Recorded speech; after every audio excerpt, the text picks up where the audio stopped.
లేదు. డాకు మహారాజ్ అడిగావుగా.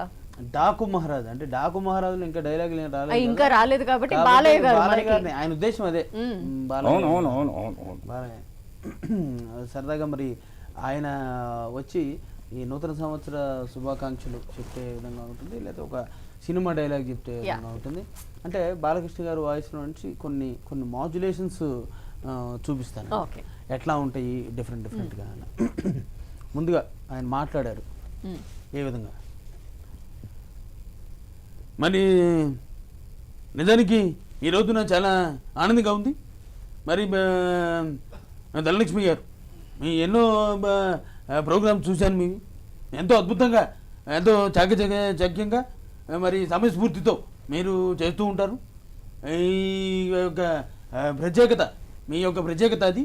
మరి ఈరోజు మీతో కూర్చుని ఇంతమంది ప్రేక్షకులకి ఆంగ్ల నూతన సంవత్సర శుభాకాంక్షలు తెలియజేయడం నిజంగా ఒక సంతోషంగా భావిస్తూ, మరి ప్రత్యేకంగా చెప్పాల్సినటువంటి ఒక విషయం ఉంది.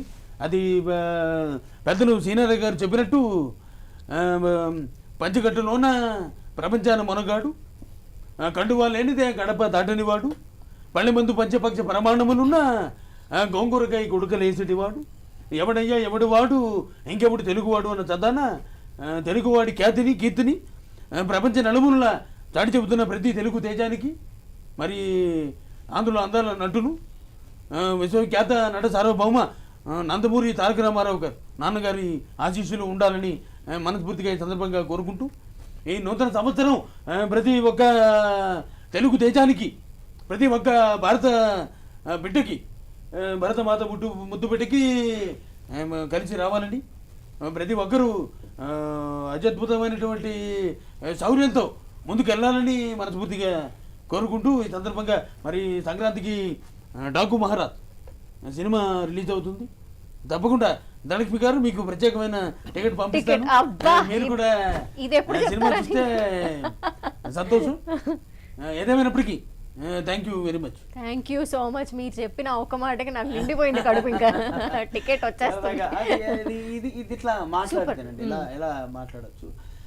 మరి ఇదే బాలకృష్ణ గారు ఒక సినిమా టైప్ ఆఫ్ డైలాగ్ చెప్పామనుకోండి, అది ఏ విధంగా ఉంటుంది.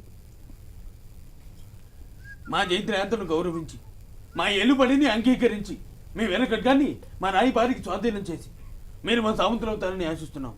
సమయం లేదు మిత్రమా, శరణమా రణమా, ఇప్పటికి ఉనికిని నిలుపుకున్నాం, ఇక ఉనికిని చాటుతాం. నూతన నిర్మాణమైన భారత రాజ్యాన్ని పరదర్శి మృత్యుతో ప్రక్షాళన చేద్దాం. దొరికిన వాడిని తురుముతాం, దొరకని వాడిని తరుముతాం. ఏదేమైనా దేశం మీసం తిప్పుతాం. అలా అలా తీసుకున్న డైలాగ్ ఇదంటే, ఇది ఒక జానపదం మూవీ. దీని తర్వాత పైసా అవసరం ఒక సినిమా వచ్చింది, అది మంచి కమర్షియల్ మూవీ, ఎనర్జెటిక్ మూవీ అనమాట, పవర్ ప్యాక్డ్ ఉంటుంది. సో అదే ఇప్పుడు ఏంటంటే, ఇప్పుడు ఒక్కొక్క సినిమాని క్యారెక్టర్ని బట్టి డైలాగ్స్ చెప్తారు ఎవరు చెప్పినా కూడా. అలాగే బాలకృష్ణ గారు దాంట్లోంచి దీంట్లోకి వస్తే ఇందులో డైలాగ్ చెప్తే ఆయన ఏ విధంగా ఉంది. అన్నా 2 బాల్కనీ టికెట్లు కావాలి, సినిమా కాక ఇంకేంటి, I'm the hero, you are the comedian and villain touch my heroine, this is an action film. తమ్ముడు నేను జంగిల్ బుక్ సినిమా చూడాలా, కానీ అందులో పులి నాలాగే ఉంటుందని చాలా మంది చెప్పారు. అది నిజమో కాదో మీరే చెప్పాలి. మందేశ్వరి మద పుట్టి అనుకునేదా, క్రష్ ఎవ్రీవన్, బీహార్ నీటి తగ్గిన తిహార్లో పోయించా, తూ క్యారే సాలే, రామకృష్ణ థియేటర్స్ అందులో పెరిగా, మన దీన్ని టికెట్ బ్యాచ్ మ్యాన్షన్ అవుతాపే ఏది పనికిరాదు. సో శివ గారు